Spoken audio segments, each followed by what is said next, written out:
Hey guys, this is Camfrey15 back at it with another video for you guys, and I'm back with another Pokemon movie review for you guys. And this time we are here with the first movie of the Generation 3 movies. And this movie, honestly, surprisingly good, and I enjoyed it. And the movie we are reviewing today is Pokemon movie 6, Jirachi the Wishmaker. So obviously, like I said a few minutes ago, I enjoyed this film. Surprisingly, especially coming off the last two films, where let me just say, even though personally nostalgic wise, I enjoyed it when I broke it down in the film, in my opinion. They had flaws, and when you look back at it, you kind of understand, it's not that good of a movie, but whatever. This movie. So obviously the main legendaries that are covered in this film are Jirachi and Groudon. Oh, don't worry, we'll get to that soon. Anyways, Jirachi and the Wishmaker. Like I said, it is the first out of the four Hoenn movies we get. And obviously, we have a new cast of characters. This new cast of characters, if you didn't know, who essentially work alongside Brock and Ash, who is essentially the replacement for Misty in this generation, is May and Max. May essentially is the video game anime character from the from the Sapphire Emerald, or Ruby version, or I guess Omega Ruby and Alpha Sapphire versions of Pokemon of the games. Anyways, Maxwell is just an anime original character just to be there.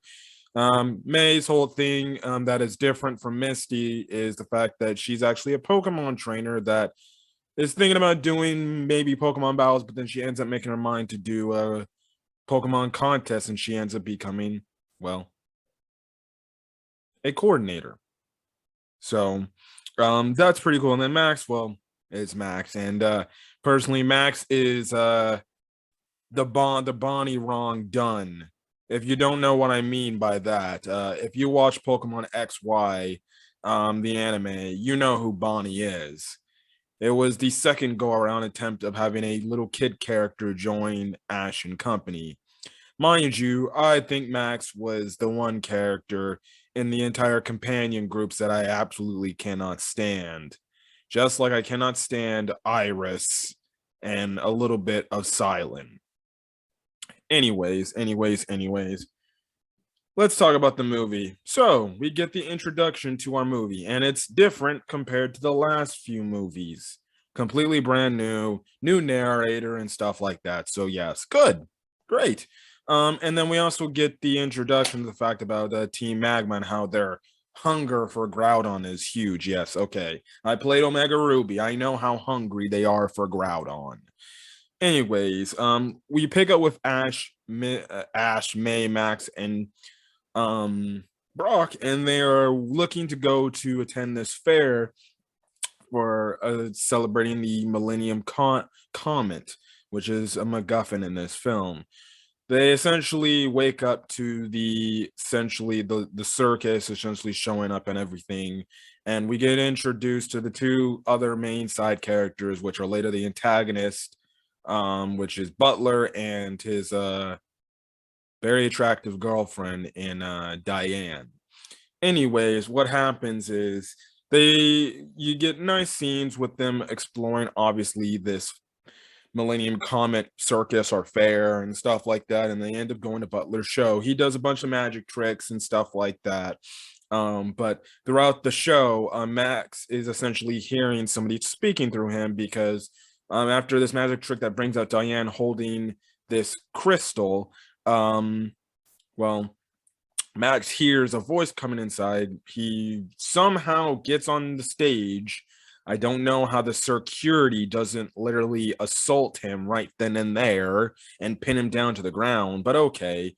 He tells them, hey, I listened to something and they actually believe him. Okay. Yes. They do a magic trick, and then